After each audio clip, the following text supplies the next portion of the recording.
Tere hommikust teile kõigile hommikukohvi kuulajatele. Tere hommikust meil külalisele, kohe ta tuleb siia ka pildiga ja häälega. Annan talle hetke aega. Nii. Tere Aivar. Tere hommikust. Nüüd me oleme Facebookis otse eetris, meil on juba päris mitmed kuulajad ja neid tuleb siin järjest juurde.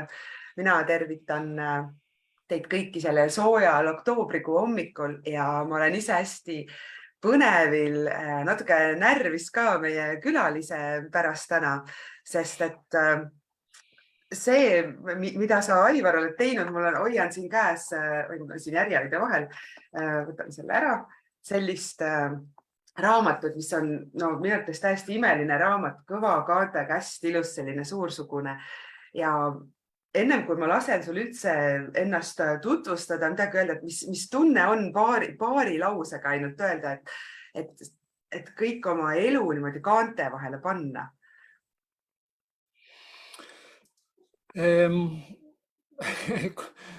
Sul on praegu esialgu kolmandik seda senist elu.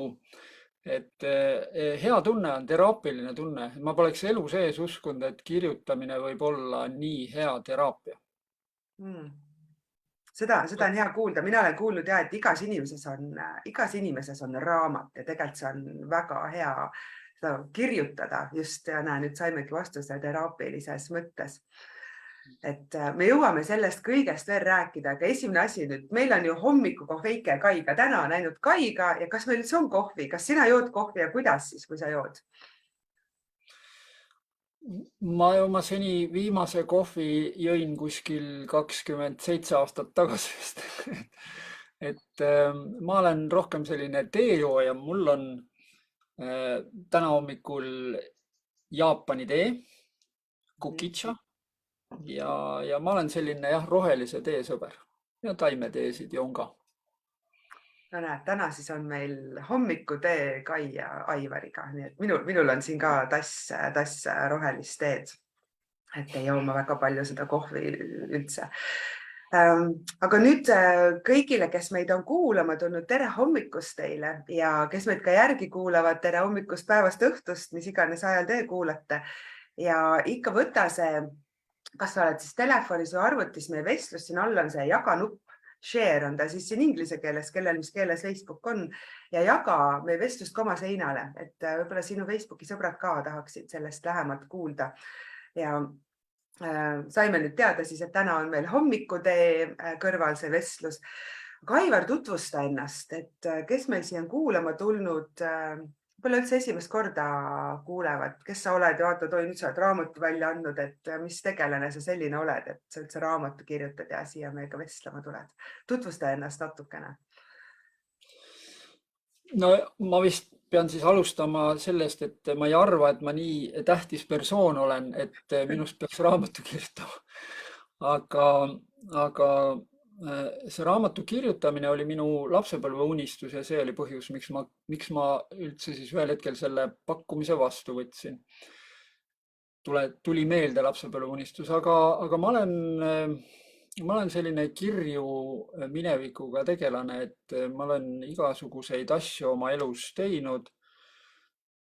Aga võib-olla kõige pikemat aega, kunagi kui ma kergejõustikukoondises sattusin kapteni positsiooni, viimaseid aastaid üldse sporti tegin, siis oli minu ülesanne, ma kuulsin esimest korda sellist mõistet nagu mentor. Et toonane siis peasekretär ütles, et sina oled nüüd noortele tulijatele mentor. Ja siis ma sain aru, et see on see tegelane, kes tutvustab reegleid ja räägib, kuidas asjad on. Ja mulle, kuna ma olin siuke jutupaunik, siis mulle kangesti meeldis rääkida, kuidas asjad tegelikult on. Ja see amet hakkas mulle meeldima, hakkas külge. Ja sealt läksin sportlastega järjest edasi, kes siis seadsid omale suuremaid eesmärke, kui selline üksi võib-olla saavutatav on. Ja kui idee on suurem kui ühte pähe ja kahte kätte mahub, siis on vaja ka meeskonda, siis ma aitasin neid meeskondi luua ja nii ma aastate jooksul võib-olla kõige püsivamalt olengi 30+ aastat tegelenud sellise mentorlusega. Ja sealt neid valdkondi on olnud erinevaid, eks sport ja teater ja ettevõtlus ja ka poliitika. Ma ise küll olen nii-öelda apoliitiline, ühegi parteiga ennast sidunud ei ole, aga olen aidanud kõiki, kellel on huvi hariduse osas nagu pilti selgemaks, siis ma olen ka seal nõu ja jõuga abiks olnud. Ise küsimus, palju seda siis üks asi, et on ilusa pildi jaoks vaja, aga seni väga palju asju ei ole nagu ellu läinud, mõned siiski on. Ja võibki öelda, et eks ma olengi nagu orienteeritud sellisele oma mõtete kontsentreerimisele, oma elukogemuse kontsentreerimisele ja selle siis laiali jagamisele. Ja nüüd siis jõudsin sellise äratundmiseni, et teatud mõtete ja võib-olla ütleks niimoodi, et mõistete tähendused ajas muutuvad, kõik muutub, eks. Ja mul on tunne, et niisugune mõisted nagu haridus ja haritus ja kasvatus ja areng ja et need peaks kõik üle vaatama ja andma neile uue sisulise tähenduse. Et see, mis oleks kaasaegne ja see on võib-olla minu kõige selgem kirg täna, et miks ma üldse kirjutan ja miks ma üldse esinen ja miks ma sebin siin. Ma ei tea, kas sellest oli tolku. Väga hästi, aitäh sulle. Mina pean siin distsiplineerima ennast, et ma olen keelt hammaste taga, et ma iga asja peale kohe midagi ei vastaks. Sa tegelikult, mis on jäänud, kuidas ma ütlen, kas siis mulje või selline, mis ma su raamatust ka sain, et see on nagu sinu südame asi aidata ka seda hariduse teemat nagu edasi liigutada. Sa ütlesid ka praegu lause, et iseasi, kui palju neid su ideid on nagu võetud ja rakendatud, midagi siiski on, sest minule vahel tundub, et ühiskonna, ma hästi imetlen ja hindan inimesi ja ka järelikult sealjuures sind, kes on võtnud südame asjaks, et mingit muutust luua ühiskonnas, eks seal, kus me kõik kuidagi koos toimetame ja see mulle kõrvaltvaatajana tundub kohati nagu selline tuuleveskitega võitlemine, et kui aastaid on nii tehtud, siis nii tehakse. Miks sa nagu teed seda või kus sa selle jõu võtad, et seda teha, et sa küll tõid selle kirekoha ka välja, aga et ma tean paljud, kes ju löövad ka mingil hetkel käega, nad ei tee on ju seda. No enamasti see, mis saab olla kõige suurem motivaator kui oma lapsed ja nende käekäik, et ega tegelikult mina ei oska öelda, mis võiks olla suurem. Ja minul samamoodi ikkagi, et selline hariduse valdkonda sukeldumine paarkümmend aastat tagasi oli ikkagi seotud sellega, et oma esimene tütar oli siis kooli minemas ja siis, kui rääkisin oma endiste õpetajate ja sõpradega, kes olid vahepeal õpetajaks saanud, siis sain sellise ehmatava sõnumi neilt, et ega 30–40 aastaga ei olegi midagi koolis väga muutunud. Ja kuna mul endale, minu jaoks oli kool päris nagu kohutav kogemus, seal oli palju erinevaid põhjuseid. Mitte see ei tähenda seda, et kool oleks olnud nagu täiesti lootusetu, aga lihtsalt minu elus kujunes ta selliseks ja selliseks üsna nagu keeruliseks. Ja ma kindlasti ei soovinud, et minu lapsed kogeksid midagi sellist. Et see oli peamine motivaator, miks ma siis panin toona oma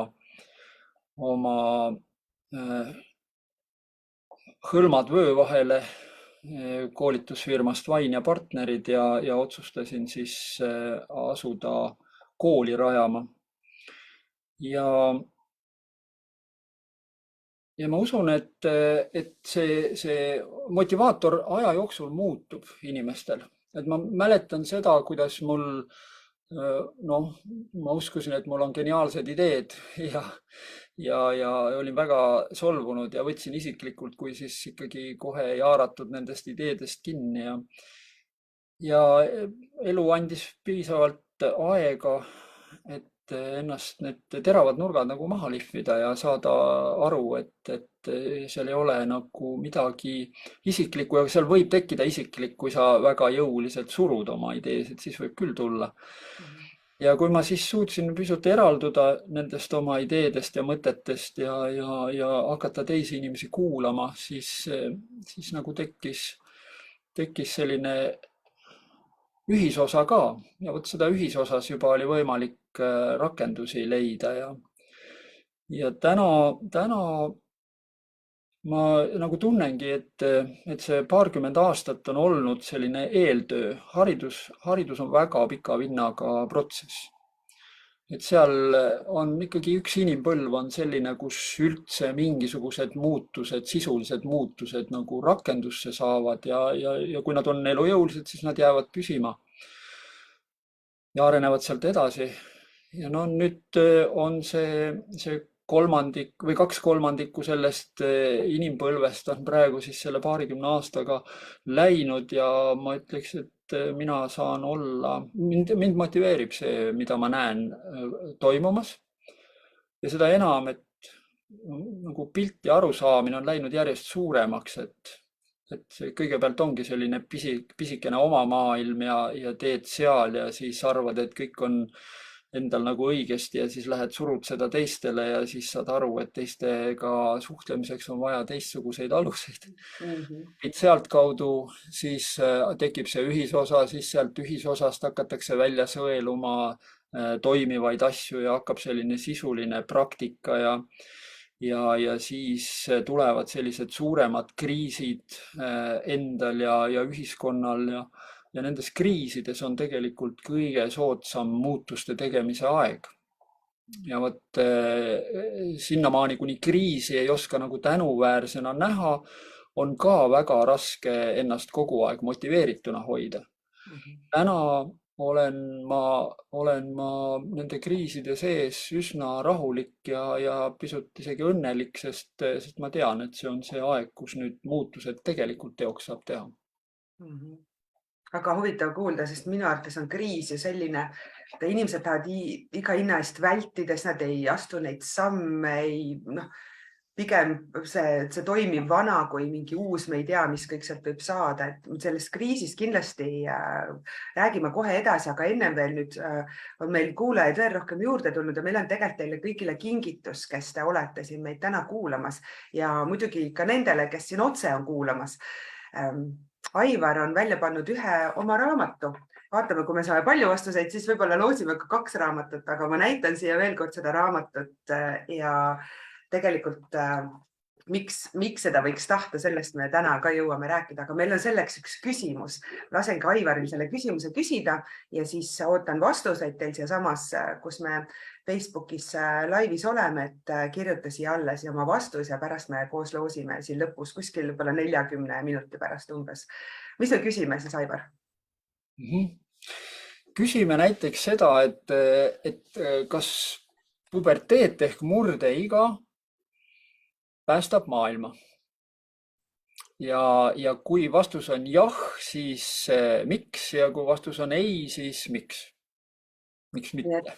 Ja, et me paneme teid siin natuke kaasa mõtlema, kui vahel me hommikukohvid on sellised, et lihtsalt vaatad aknast välja ja kuulad, siis ma arvan, et täna te saate siit tegelikult väga palju ka enda eluks kaasa. Nii et kas puberteet päästab maailma, parandab maailma?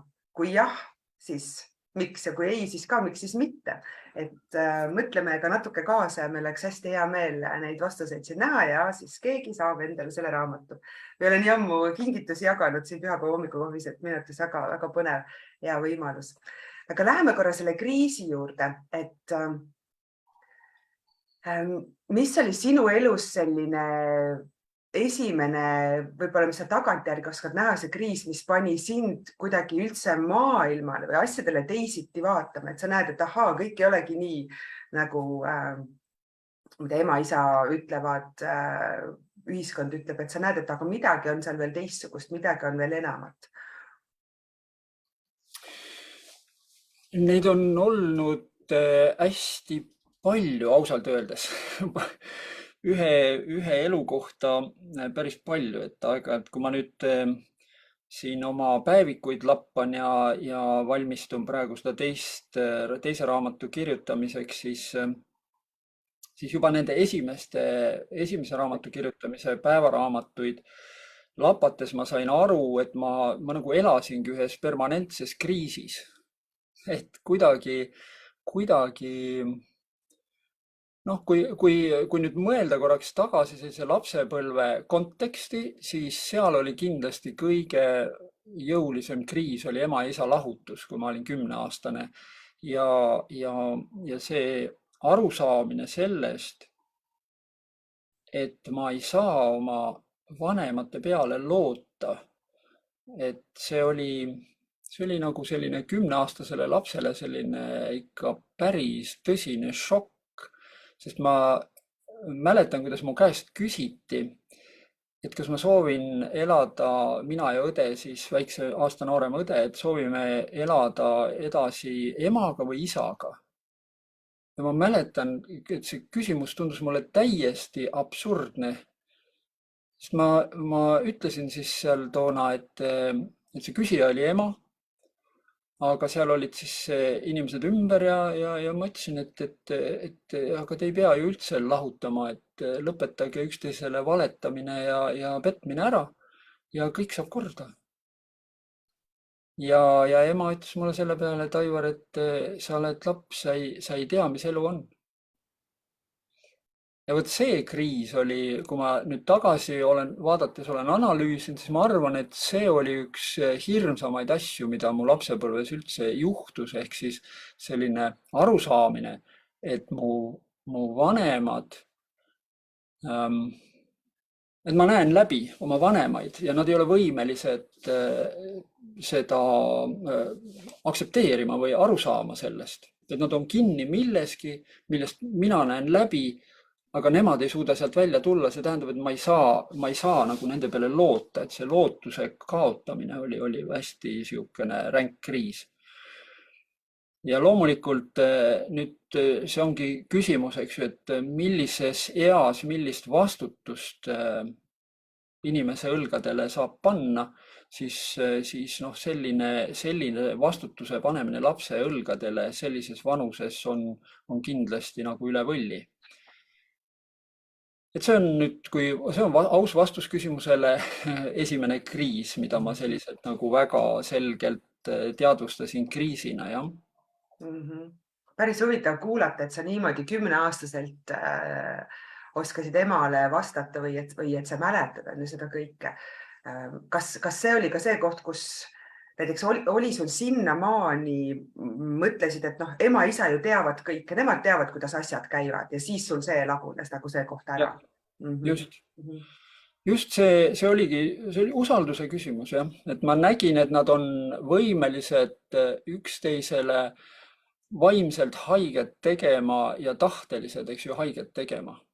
Ja et nad ei näe nagu seda väljapääsu, mida mina näen, ja nad ei aktsepteeri seda, mis on tegelikult, noh, minu lapse mõistuse järgi oli väga lihtne teha, et lihtsalt ära valeta. Ma nägin, kuidas nad tulid koju, kuidas nad nääklesid. Lapsena ju kogu aeg oled seal kõrval ja näed neid protsesse ja saad aru, eks ju, ja siis kuuled, kuidas nad räägivad oma sõpradega või omakeskis seal arutavad neid asju. Ja need jäävad kõik lapsele kõvakettale.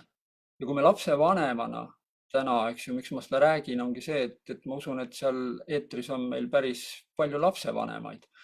Ja kui me ei arvesta sellega, eks ju, et meie lapsed, ükskõik kui väiksed nad on, nad salvestavad, nagu esimesed 7 aastat on nagu täiesti puhtalt iga viimane kui bitt ja bait kõik salvestatakse. Ja sealt edasi juba hakkab selline noh, ütleme, et sihuke esmane analüüs. Ja teatud siukse maailmapildi kujunemine ja kui see mõraneb, siis on see mõra jääb sisse väga pikkadeks aastateks, kui mitte öelda elu lõpuni, eks ju, et kui selle korrastamisega ei tegeleta. Mis siis sai sul edasi? et sa tegelikult, kui me tulemegi selle küsimuse juurde, et aitäh, Maarit, kes selle siia ka ilusti kirja pani, et kes meid vahepeal vaatama on tulnud, siis kui sa vastad küsimusele, kas puberteet päästab maailma, kui jah, siis miks, kui ei, siis miks mitte, siis me loosime välja lõpus siin, kingime ühele vastajale raamatu. Et aitäh, Maarit, et sa selle küsimuse siia kirja panid ja teised näevad ka seda, et on silm ees. Aga sealt sa tegelikult kirjutad ka sellest kohast siin, sellest puberteediast ja et kas sa arvad, et see kujundaski sinu kooliskäigu ja kõike edasise elu siis nüüd, mis seal 10-aastaselt juhtus? Ma arvan, et minu ellu suhtumise ja selle, et ma olen selle permanentse kriisi sees nagu ellu jäänud, ma arvan, et selle kujundas minu lapsepõlv Hausmaa külas, et minu vanaisa ja vanaema on selle taga. Ja loomulikult sinna juurde nüüd see nii-öelda vastandpoolus suhted ema ja isaga, eks ju, isaga me kohtusime alles siis 25 aastat hiljem. Ja õnneks oli tal siis veel jäänud 1,5 aastat elada ja ausalt öeldes meie suhe kujunes nagu erakordselt heaks. Ja me saime kõik oma olulised jutud ja mõtted ära jagatud. Ja ma olen selle eest väga tänulik. Emaga on meie suhted täna samamoodi erakordselt head, paremad kui kunagi varem on olnud. Ja mul on tunne, et see on just tänu sellele, et me oleme koos kõik need kriisid läbi ja üle elanud ja õppinud sellest. Ehk et raamatu lugedes mulle oligi võib-olla kõige suurem väljakutse esimene lugeja, kui raamat oli trükikojast tulnud, siis ma sõitsin ema juurde ja andsin talle. Ja kõhedus oli sees, sest ega sealt algusest liikuma minnes ma kirjutasin raamatu ikkagi nii, nagu ma mõtlesin ja tundsin tolles vanuses. Ja üsna keeruline, ma usun, et oli emal lugeda seda kõike, mida ma sinna kirja panin. Aga ma arvan, et seda parem tunne tal seal lõpupoole tekkis, kui need asjad nende klaaruma hakkasid. Ja ma unustasin, kus ma jäin.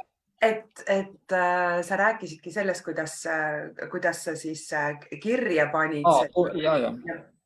Et see puberteet, et sinna see lapsepõlve kujunemine, jah, et see Hausmaa küla vormis mind ja minu vanaisa ja minu onu Heino ja minu vanaema ja ka minu õde, kes oli ainukene mängukaaslane ja aastaid suvel käisid meile veel seal 2 last külas. Aga see oli, vanaisa ütles selle kohta nii, et ühe terve lapse kasvamiseks on vaja tervet küla. Ja see mõte taga seletas mulle seda, et see ei tähenda ainult seda, et kogu küla, vaid see tähendab, et see küla peab olema terve. Selle küla ellu suhtumine peab olema terve ja vanaisa ka muretses, ütles, et näed, et lapsi on vähe meie külas. Aga seda enam oli mul võimalus suhelda täiskasvanutega. Minu hüüdnimi oli Miksike külas ja seda võib ainult arvata, miks, eks. Et osa mu onusid jooksis mu eest ära, sest nad lihtsalt ei jaksanud mu küsimustele vastata. Ja neid päästis kõiki see, kui ma lugema õppisin suhteliselt varakult ja siis enamuse aega pööningul veetsin lugedes. Aga see jah, vormistas mingi sellise vundamendi. Ma sain aru, et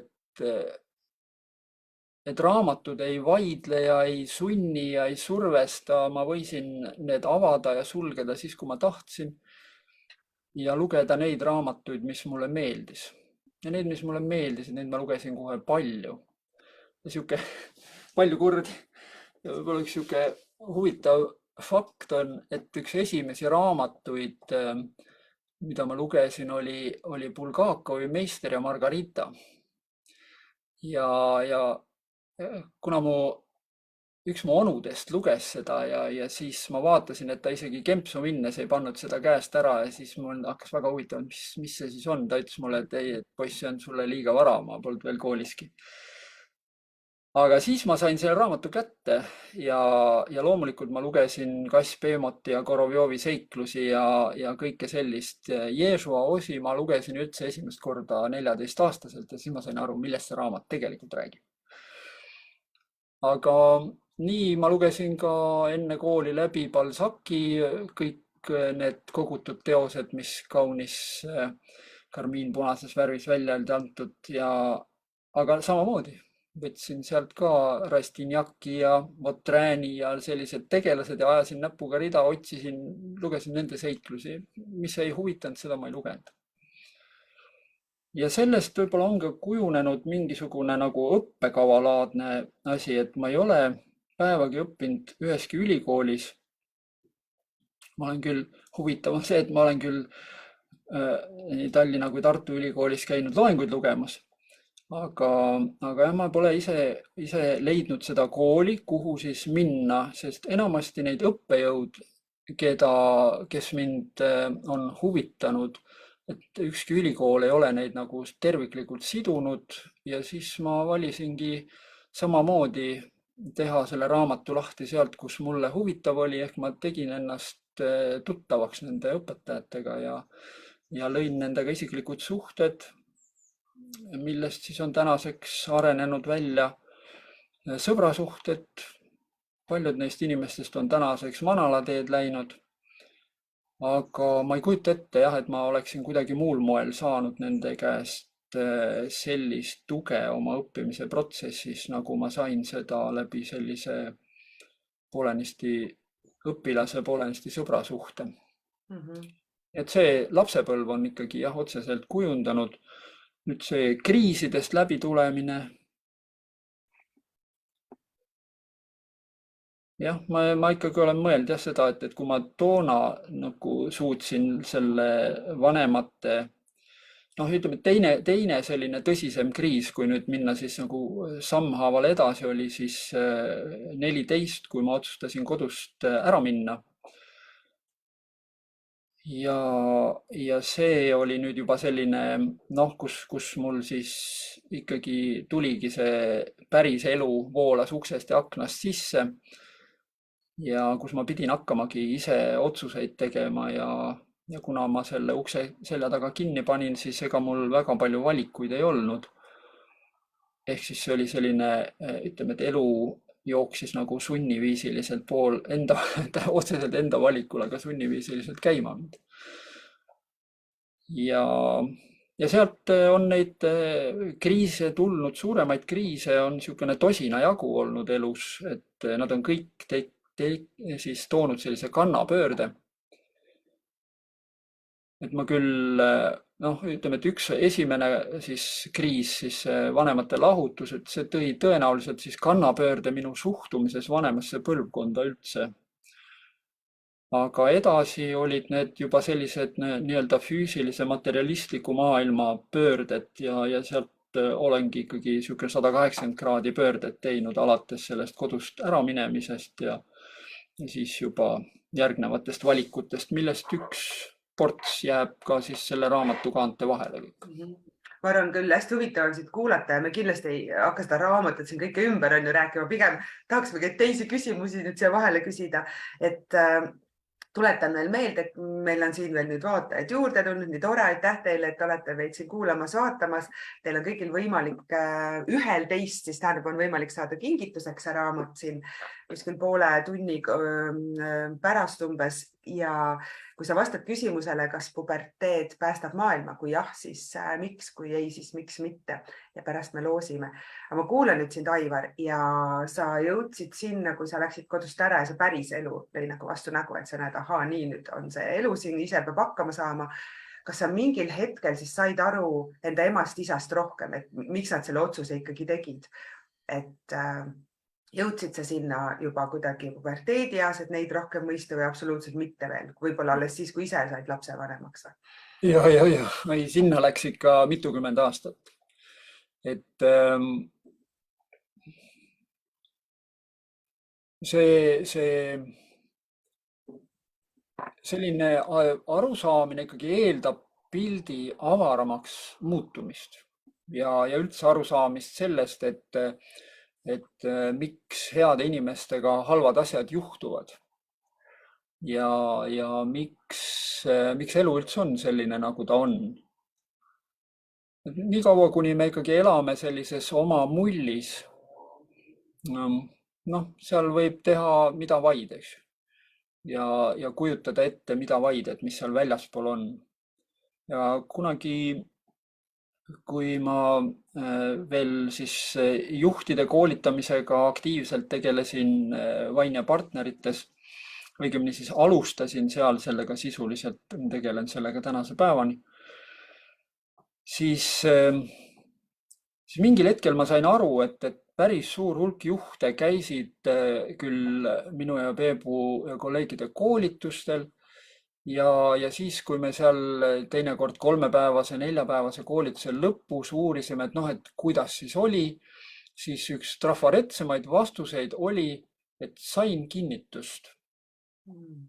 Ja see on selline, eks ju, niisugune egotäpp seal kusagil paberil, mille ümber on tõmmatud ring ja siis see ring ongi see maailm, eks ju, mida tuntakse ja ära tuntakse need asjad siis väljaspoolt, mis on selles maailmas juba olemas.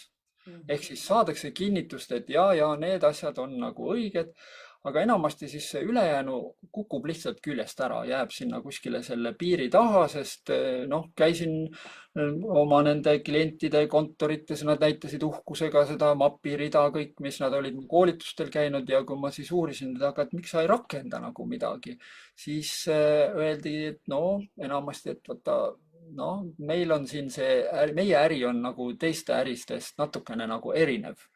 Et meil siin on asjad käivad natuke teistmoodi. Ja vot sealt sellest arusaamine aitas mul mõista, et noh, ongi inimesed, valdava enamus inimesi, kui nad on jõudnud kuhugile tasemele, siis nad tegelikult ka kardavad neid muutusi ja neid kriise. Ja nendel on väga palju kaotada, et see kartus on täiesti õigustatud. Aga toona ma võtsin seda pigem nagu halvustavalt, sest ma ei osanud veel nagu panna ennast teiste inimeste, nende juhtide kingadesse ja mõista, eks ju, mida neil kaotada on. Ma ise sain küll aru toona juba, et ainuke kindel ja muutumatu asi on see, et kõik muutub.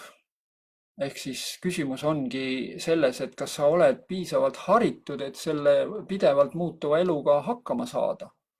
Haritus tähendabki seda, eks. Aga ma ei suutnud seda piisavalt veenvalt selgitada, sest ma läksin ja lajatasin selle nagu lõpliku tõe laua peale.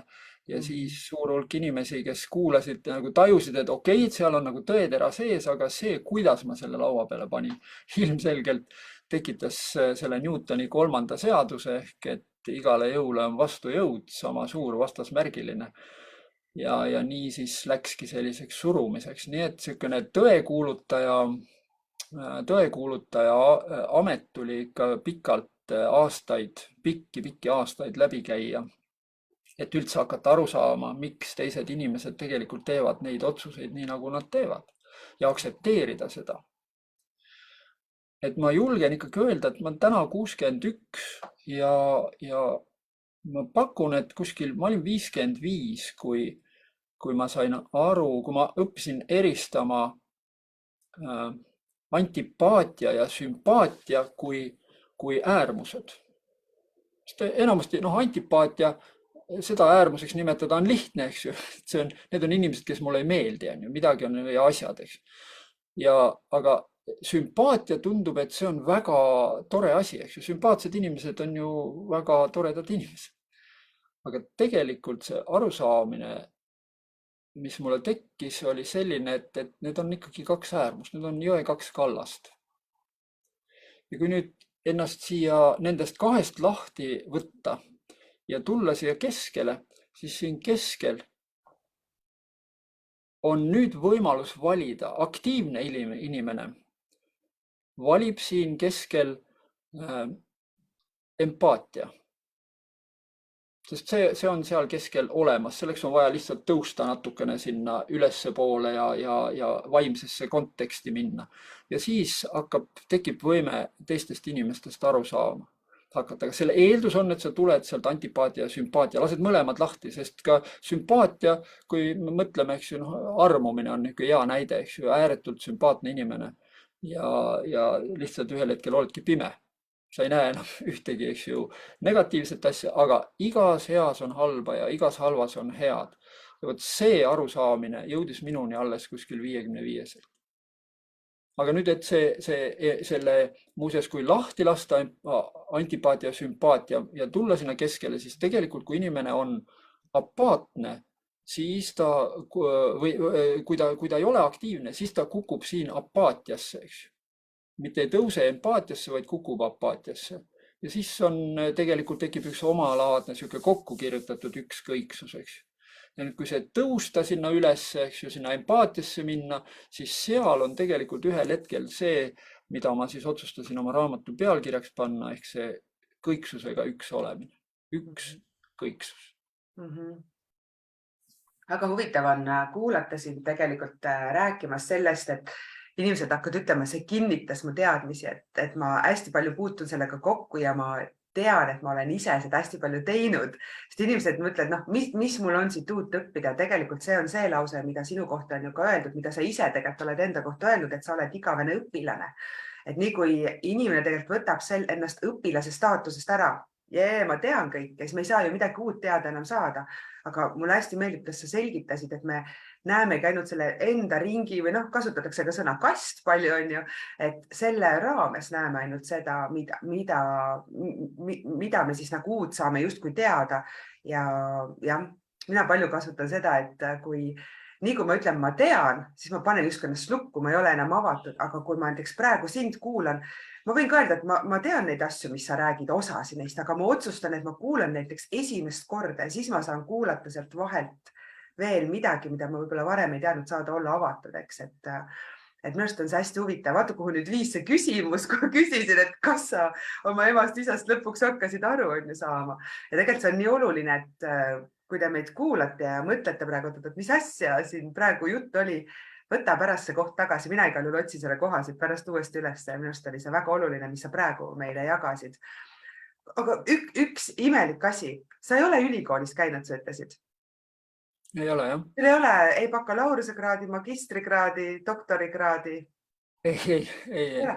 Ma kunagi kange tahtmine oli minna küll ja Moskvasse, aga seal toimus niisugune ekstsess, et ma olin toona siis väljasõidu kõlbmatu ehk KGB jaoks, siis ma olin saanud eluaegse väljasõidu keelu ja see paraku määras ära ka siis selle, et mul sellisesse autoriteetsesse ülikooli nagu asja ei olnud. Miks ma selle siin välja toon ja võib-olla sa mõtled praegu, mis asja sa Kai ajad, et miks sa seda küsid, sest ma natuke tunnen ju meie kuulajaskonda ja ma olen ka väga paljude inimestega viimase 3 aasta jooksul rääkinud, siis üks asi, mis inimesed endale, mis piiri seavad, et mul ei ole haridust, mul ei ole seda kraadi, ma pean veel seda õppima, et justkui tahetakse nagu ainult õpilase seisusesse jäädagi ja minu arvates on see väga julgustav kuulda, et sa ütled, et aga nii saab ka elada, kui pole ülikooli haridust.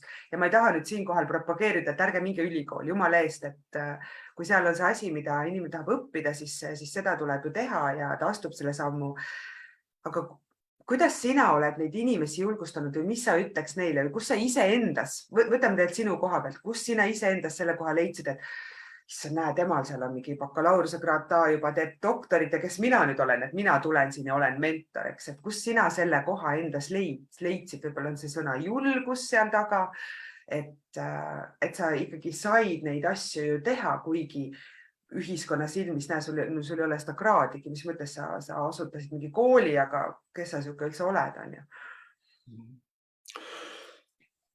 No need on sellised jah, väga suured heitlused ja ma mõistan väga hästi neid inimesi, kes tegelikult käivad ja õpivad järjest juurde ja siis lähevadki läbi sellise kraadiõppe järjest, sest see on üks osa sellest olla aktsepteeritud. Ja meie ühiskond on täna nagu ikkagi väga selgelt üles ehitatud sellisesse mustvalgesse raamistikku ja on õiged ja valed ja on siis nagu võimalus sattuda sinna õigete sekka ja püüd sinna on igas inimeses olemas. Ja siis on see hirm kukkuda sinna teise, eks ju, äärmusesse, valede sekka. Aga ma pean tunnistama, et no minu ikkagi see käivitaja oli toona see, et esiteks ma ei leidnud, eks ju, ühtegi, ei olnud ei Tallinnas ega Tartu Ülikoolis toona neid õppejõude piisavalt, kelle juurde ma oleksin tahtnud minna. Veel hirmsam oli see, et see oli see Vene aeg veel, eks ju, seal oli ikkagi see oli ikka päris kole, mis seal minu silmis seal siis õppeainetega tehti, et see venestamine oli juba kooli ajal 80-ndal, mäletan, kui need pooled eesti keele tunnid vahetati ära vene keele tunni vastu ja mille pärast me üldse mässama läksime sinna Tallinna kesklinna. Ja see, need sellised õige olemised või soov olla õige ja samas noh, võib-olla see piir, eks ju, et ma ei saa, mul ei ole asja sinna ülikooli, eks ju, see ei takistanud mul õppimast. Et minu jaoks ikkagi uksed olid lahti, et ma sain tänu oma siis nendele õppejõududele, kellega ma suhtlesin sellisel sõbratasandil, Ruudi Toomsalu, kes tegi mulle lahti Teaduste Akadeemia kinnise osakonna, kus ma siis aasta aega tuuseldasin ja otsisin välja kõiki neid erinevaid Eesti-aegsete organisatsioonide ülesehitusi ja noh, ma sain ligi igasugusele informatsioonile, mis mind tõeliselt huvitas. Ja ma ei pidanud sinna juurde õppima, eks ju, neid kohustuslikke asju ja keegi ei pannud mulle hindeid ja mul ei olnud mingisugust hinnete saamise hirmu. Ja mul ei olnud ka seda hirmu, et äkki ma ei saa tööd või äkki midagi läheb kuidagi, et ma kukun nagu sellest normaalsusest välja ja jään nagu sinna teispoolsusesse. Sest ma olen kogu aeg olnud selline aktiivne ja ma olen aru saanud, et ikkagi minu enda selline toimetamine ja otsustamine määrab ära, et kas ma kuulun sinna poole või teisele poole piiri. Ja kui siis mingisugusel hetkel siin ühiskondlikult aktiivselt sai hariduse valdkonnas nagu tegutsema hakatud, ega siis ju tegelikult olidki ka nii Tallinna kui Tartu Ülikoolis tulid pakkumised, et ma ka seal käiksin loenguid lugemas ja seal küll mõlemas koolis ehmatati ära, kui saadi aru, et mul ei ole mitte mingisugust nagu alust tulla sinna. No siis lõpuks oligi ainukene, mis oli takistus, oli see, et mulle ei saanud maksta sellisel moel, nagu oleks võinud. Aga see mind ei morjendanud, sest mind huvitas rohkem see, mis seal nagu selles õppeprotsessis toimus ja koolis üldse toimus. Ja ma olen seda meelt, et ülikool on erakordselt vinge, kuidas me siis ütleme, süsteem, organism õppimise toetamiseks. Ja ma soovitan igal inimesel, igal noorel ikkagi sealt läbi käia, see kogemus kätte saada. Seal on asju, mida kõik need korporatiivne elu ja mida ei olegi võimalik nagu väljastpoolt kuskilt mujalt saada.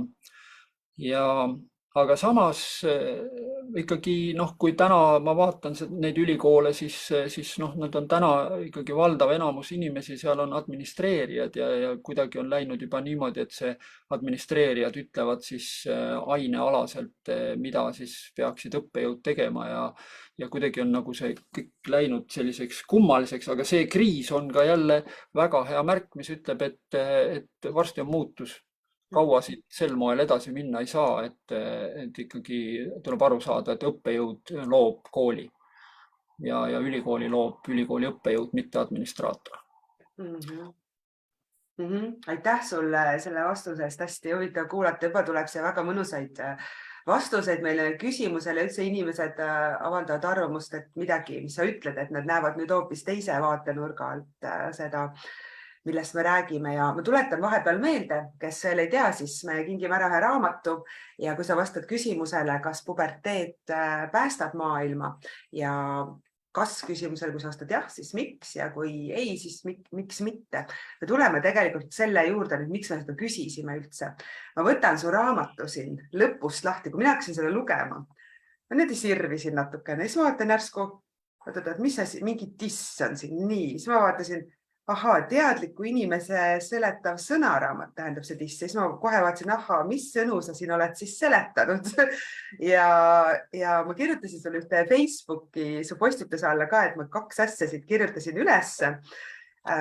Ma kirjutasin siit üles sõna oi, mul läheb praegu peast ära see, okei, las see praegu jääb, mis need 2 asja ma kirjutasin, aga ma lugesin siit teid, ma vist peaaegu kõiki asju, no see haridus ja haritus ja neid ma vaatasin, aga see puberteet, võtaks korra siit selle, sest see küsimus, mis me inimestelt küsime, et korraks räägime sellest ka ja tegelikult, kui me võtame meie vestluse täitsa algusesse, sa ütlesid ka, et need mõisted justkui tuleks üle vaadata või sõnade tähendused.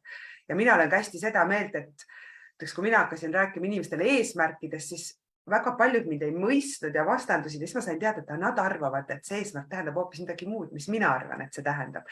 Ja ma olen ise hästi palju jõudnud sinna, et tuleb kõigepealt aru saada, et me räägime üldse ühest ja samast asjast, enne ei saa üldse kaklema hakata. Ja siis mulle nagu tohutult meeldib, et selline sõnade selgitus on siin raamatu lõpus, nii et minu juba sellepärast tasub see raamat endale soetada, aga sa kirjutad siia, et puberteet on 2 arenguetapi vaheline kriisiperiood, mille käigus kujuneb välja uue kvaliteediga jätkusuutlikkus, sulgudes suguküpsus ja sellele eluperioodile on iseloomulik heitlik, isegi vastutustundetu käitumine, mis on tingitud aju arengu eripärast. Ja selle käigus jagatakse maailm 2 iidoliteks ja idiootideks. Ehk siis see puberteedi iga, sa ütled, mis vanus ja sa ise tegelikult siin kirjutasid ka teda 12 kuni 16 või võtsid kitsamaks või? Ei, see on, ma olen ka igapäevaselt praktikuna lastega siin kokku puutudes ja vanematega, 11 tuleb juba esile ja võib kesta pikalt. Et see on kõik need nihkes, meil on meie väliskeskkond mõjutab nii jõuliselt ja eriti nüüd see nutimaailm, et need protsessid kiirenevad, süvenevad, pikenevad ja seal on väga palju erinevaid mõjutegureid. Nojah, kui mina mängisin oma 13. sünnipäeval, isegi mitte 14. sünnipäev, ma kahtlustan, Barbi nukkudega, sest need nukud alles siis tulid Eestisse, siis tänapäeva 13 ja 14 aastased tüdrukud teevad hoopis teisi asju. Et aga miks sa seda küsimust nüüd inimestelt küsisid? Sa siin raamatus hästi palju räägid tegelikult ka endast, mis toimus sinuga sellel ajal, aga see tegelikult on teema. See on ju see koht, kus öeldakse, näe, laps läks nüüd pahale teele, tal on halvad sõbrad ja rikub oma elu ära ja mis iganes jamas ja asju öeldakse. Ja mina ka põhimõtteliselt 2 puberteedi ja ma kohe 3. on ka sinna ikka tegelikult suht kohe jõudmas. Mind väga huvitab see, et räägi sellest nüüd lähemalt. Ma ütlen kohe ka, et meil läheb natuke üle tunni aja, no ei saa midagi teha, läheb siis pikemalt täna, kui loodan, et te saate meid kuulata ja Aivar meiega veel siin koos rääkida. Aga jaga seda teemat nüüd natukene. Aastaid tagasi jõudsin ma Bernard Livegoodi kõigepealt siis organisatsiooni arenguteooriani ja see oli nagu vaimustav, sest sellel oli hästi võimas vaimne põhi sellel süsteemsel käsitlusel ja hea on täna öelda, et seda käsitlust ka see on maailmas nagu väga levinud juba ja tõenäoliselt paljud juhid, kes täna kasutavad siis erinevaid selliseid kaasaegseid uusi juhtimismetoodikaid, isegi ei aima, et see pärineb sealt. Aga nüüd see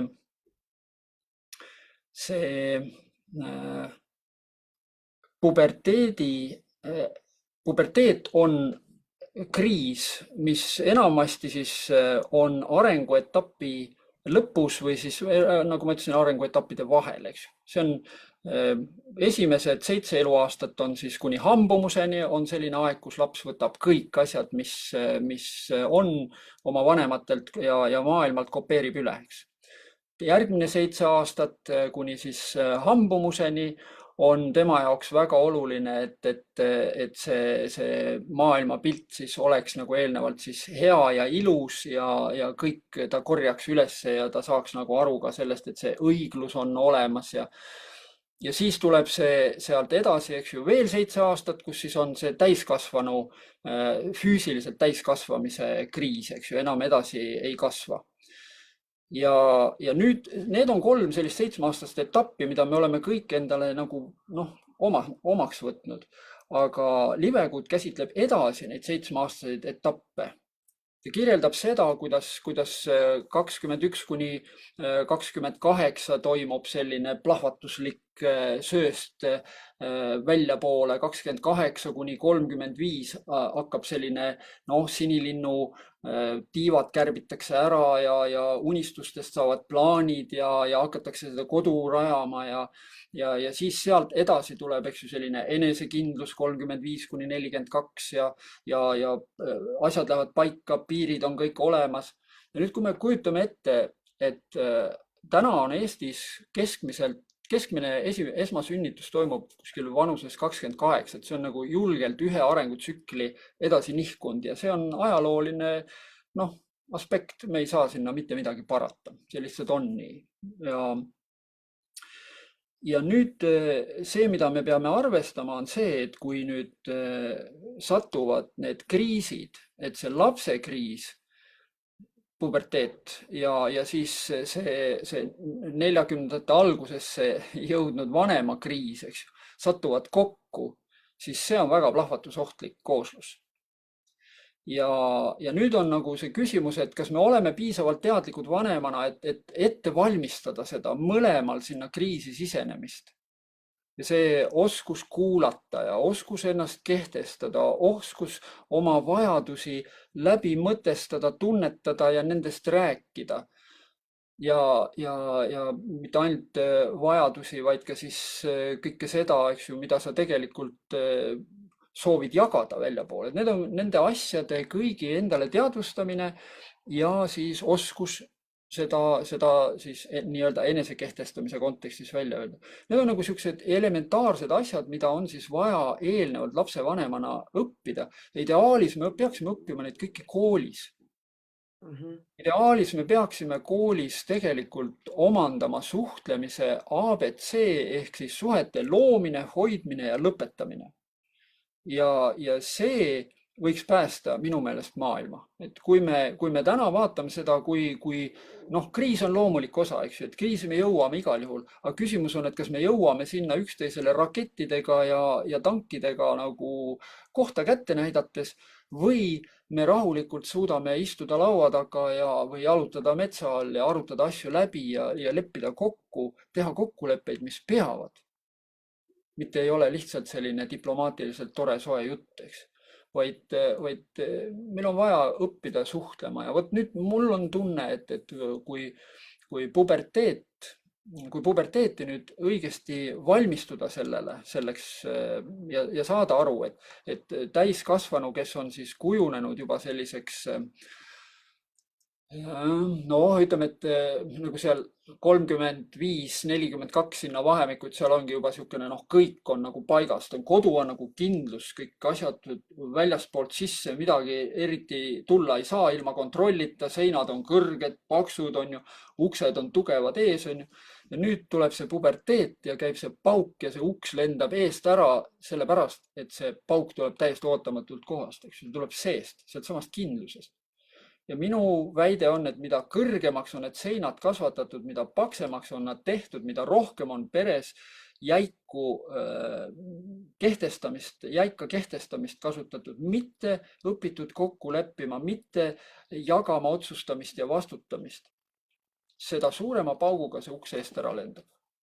Vot see oli see, mida ma jälle, mina olen praktik, eks ju, ma olen raamatusse ka püüdnud panna neid asju, mida ma ise oma elus, oma naha peal olen läbi käinud ja mentorina 30+ aasta jooksul kogenud, et teistel inimestel on ka sarnaseid asju ja seal on ühisosa on selline, eks ju. Ja seepärast jah, ma usun, et kui me suudame kasutada neid kahte kriisi, siis noor saab siit, esiteks ta saab selle suguküpsuse, teiseks saab ta selle kriisi kaudu ikkagi enese nii-öelda identiteedi ja enese kehtestamise võimekuse, juhul kui me vanemana seda aitame. Ja täiskasvanu, lapsevanem, mõlemad lapsevanemad suudavad oma sellise jäigaks juba kujunenud arusaamad lahti võimelda, paindlikuks võimelda.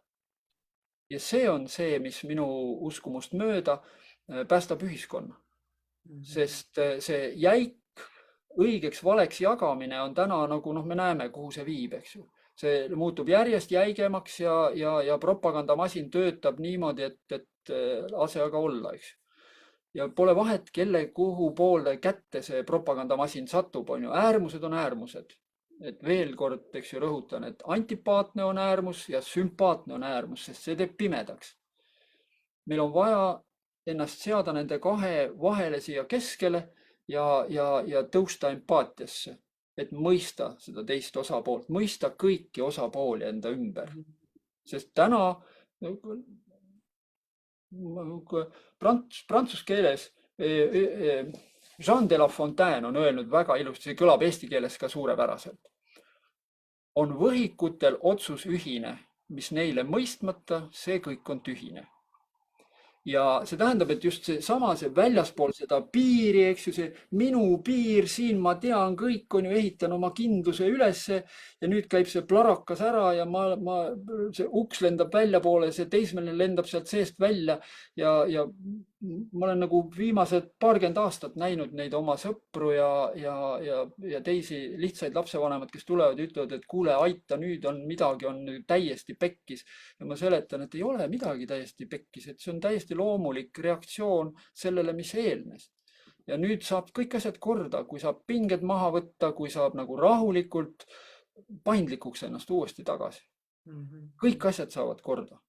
Vana ei ole võimalik enam korda teha selles mõttes, et seda, mis on tehtud, see on tehtud.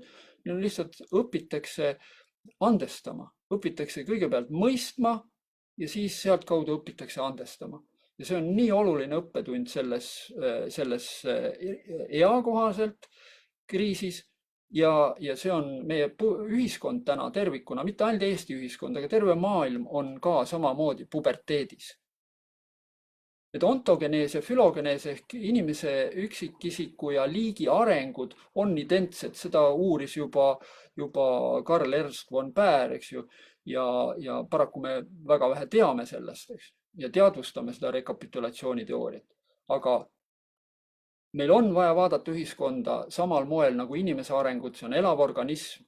Ja see, mis on meie sees, saab olla seal selle sees. Kui meie sees on vihkamine ja viha, siis me külvame selle ühiskonda. Kui meie sees on empaatia, siis me suudame mõista ka neid, kes vihkavad ja suudame neid aidata välja sealt sellest lõksust. Ma kuulan sind ja mul on kõigepealt oli nagu hea tunne, siis tulid külmavärinad, siis mul tulid pisarad silma, et kes täitsa kaasa läheb nüüd selle jutuga, mis sa räägid, ja mida ma siit kuulen, on see koht ka, et ega kui lapsel on puberteediga, siis on ka lapsevanema kasvamise koht see tegelikult ju, ega see muud moodi see mõistmine ei tule ja ma mäletan selgelt, kui ma olin kunagi noor tüdruk ja lugesin kuskilt, et mingi minuvanune tüdruk ütles emale, et ta ootab last ja ema viskas ta kodust välja. Ütlesin, kuidas sa saad seda nagu teha? Ta on ju sinu laps, et vahet pole, mis ta teeb, et kuidas see nagu võimalik? Mul ei olnud ju endal lapsi ega midagi. Ma arvan, et mina ise hästi palju tundsin sellist tingimusteta armastust, sellist üleskasvamist. Ma sain olla suht palju selline nagu ma olingi. Aga siis ma mõtlesin, et kuidas see on võimalik ja hiljem ma sain aru, et see on vanemale kuskil, ma ei tea, kas ta siis alateadlikult saab aru, vaevalt ta tunnistab, on ju, et tema tegelikult tegemata töö, tema mingisugune, et me võib-olla tunneme, et meie nüüd vastutame tohutult lapse eest ja kui ta mingi jama teeb, siis kuidas sa saad mulle seda teha, on ju, see ego tasand või isiklikult võtmise tasand, et see on päris huvitav koht tegelikult. Kuule, aga tundub nii lihtne, et lihtsalt seesama, mis sa praegu rääkisid, see, et kuidas suhteid luua, kuidas neid hoida, kuidas ka suhetest on ju välja astuda, et see panedki sellise õppeaine ju kooli ja olekski ju palju lihtsam lastel juba ju omavahel ka suhelda ja sealt siis ju edasi minna. Et see tundub ju nii lihtne, pange lihtsalt õppekavasse see, et ma olen 16 aastat seda juttu rääkinud, aga see on olnud liigne surve ja täna ma pigem olen otsustanud, et ma võtan ja hakkan ise seda diskursust läbi viima lapsevanematega ja küll see ühel päeval kooli jõuab, kui nähakse, et sellest mingit tolku on. Mida rohkem lapsevanemaid seda aduvad, seda rohkem nad siis kooli juhtimisse kaasatuna ühel hetkel hoolitsevad selle eest, et see sinna läheks. Ülikoolide kaudu ma praegu väga ei usu, et see saaks sinna minna, aga mine tea, imesid juhtub. Aga sa tõid ühe termini sisse, mis sobib meile lõpetuseks väga hästi, ma arvan. See on tingimusteta armastus. Ja ma tahan öelda, et oma ühte veendumust välja tuua, et see mõiste tingimusteta seal ees on kohatu. Seal ei ole seal tegelikult kohta, sest armastus ongi tingimusteta, sest vastasel juhul on ta kaubandus. Sina mulle, mina sulle. Aga see tingimusteta, et sa vaatad oma eksinud last või oma eksinud abikaasat ja sa püüad aru saada, püüad mõista, miks see nii läks ja miks see juhtus sinu elus, sest see juhtub sinu elus. Sest probleemid ei ole, nad ei käi mööda kive ja kände, nad käivad ikkagi mööda inimesi ja kui sul on probleem, siis see on sinu probleem. Kui mul on probleem, siis see on minu probleem ja probleem on soovitu ja tegelikkuse erinevus minu peas. Kõige suurem arengumotivaator, mis üldse saab olla, eks? Et ma soovin ühte asja, aga tegelikkus on teine. Ja see ongi probleem ja see on lihtsalt mõttekonstruktsioon meie peas. See ei ole mingisugune mäekõrgune ületamatu elukas, eks. See on lihtsalt mõttekonstruktsioon, mis on vajab lahti arutamist ja selgitamist, et sulandub ja ühel hetkel me saame olla sellele väga-väga tänulikud, sest ta käivitab protsessi, mis toob meid uuele arengutasemele, mis tähendab uuele suhtetasemele. Sest areng ongi ju uuel tasemel, uuel kvalitatiivsel tasemel suhete loomine ja seda saad teha absoluutselt igal eluhetkel, iga oma suhtega, sest mitte ükski teine asi peale suhete ei too meie ellu rohkem rõõmu või rohkem valu. Ja meie ise otsustame, eks ju, et kuidas me seda suhet siis teeme, et kas me riidleme, oleme kriitilised, targutame või siis pigem oleme teadlikud ja püüame tekkivaid pingeid lahendada, hajutada ja viia olukorda selliseks, et ei tekiks seda ei kaevikusõda ega aktiivset üksteise tampimist, vaid et asjad oleksid lahendatud ennem, kui kähmluseks läheb. Ja seda tegelikult on võimalik teha. Absoluutselt. Kes kuulab meid ja mõtleb, no ei ole ju, alati juhtub see, või see tegelikult on võimalik, see tahe seal taga ja see vastutuse võtmine, et sina ise saad tegelikult midagi teha. Minu üks õppejõududest või headest eeskujudest Fritz Klaasel, kes on maailmas üks tuntumaid rahuläbirääkijaid ja konflikti juhtimise siis õppejõude. Tema on seda õpetanud aastakümneid, ta on aidanud riikide vahelisi rahuleppeid sõlmida, mis osa väga edukalt püsivad siiamaani aastakümneid, eks. Ja see on igapäevaselt tehtav, see on küsimus, kas me soovime lahendusi või me soovime lihtsalt oma viha välja elada, uskudes, et ongi olemas nagu õiged ja valed ja me peame kuuluma õigete sekka ja no siis me viskame oma lapse ka kodust välja ühel hetkel, kui me tunneme, et see õigete sekka kuulumine on nii oluline, eks. Näed, meil saime ühe kommentaaris, et kui väärtuslik hommik, sisetunne tõmbas seda vestlust äkitselt kuulama, olen tänulik, et kuulasin. Aitäh sulle, et sa seda meiega siin jagad ja aitäh, Aivar, et sa räägid. Mul on selline tunne, et siin peaks kohe pikemalt veel vestlema, et veel on teil nüüd viimane võimalus meile kirjutada siia 1 minuti jooksul, et kas puberteet päästab maailma, kui jah, siis miks ja kui ei, siis miks mitte. Mul on tahaks natuke veel sinu kohta teada saada, et me läksime hästi selliseks suureks oma jutuga, et minu lapsed küsisid, kui nad nägid sinu habeme kohta. Ava ennast, mis teema sul sellega on? Jah, see oli paar aastat tagasi, ma sain aru, et mitmed inimesed ja mina ise kaasa arvatud võtan ennast liiga tõsiselt. Need inimesed võtsid mind liiga tõsiselt ja mina võtsin ennast liiga tõsiselt ja siis ma otsustasin, et ma kasvatan endale sellise tuustilõua otsa, et siis, kui inimesed vaatavad, siis nad lihtsalt ei saa muud moodi, kui hakkavad naerma, eks ju. Ja no nüüd on see protsess siiamaani kulgenud ja mina olen rahul. Ehk et enamasti ikka tänaval ja trammis ja mujal inimestega kohtudes, siis ma ikka näen neid, kuidas nad piidlevad ja kuidas suunurk kerkib. Nii et tundub, et on täitnud eesmärki. See ei ole vastus, mida ma ootasin. Ma arvasin, sa räägid mingit usust või asjast mulle. Ja näe ongi nii lihtne, eks? Jah. Ma võib-olla ajan homme ära, võib-olla ülehomme, võib-olla 10 aasta pärast, ei tea. Nii lahe. Issand, kui tore seda poolt sinust nüüd ka näha. Super, minu sobib see lõppu hästi. Nii, võtame selle raamatu ja anname ühele inimesele selle või tahad saada 2? Kuidas sa tunned? No mida rohkem inimesi loeb, seda parem, sest minu soov on see, et see jõuaks võimalikult paljude lapsevanemateni, mis ma sinna kaante vahele panin. Ja ma tean seda, et suur müük tuleb siis, kui võimalikult suurem hulk kriitilisi lapsevanemaid kriitilise pilguga hinnates jõuab arusaamani, et see, mis seal vahel on, kaante vahel, et see on elujõuline. Nii et valime 2. Jah.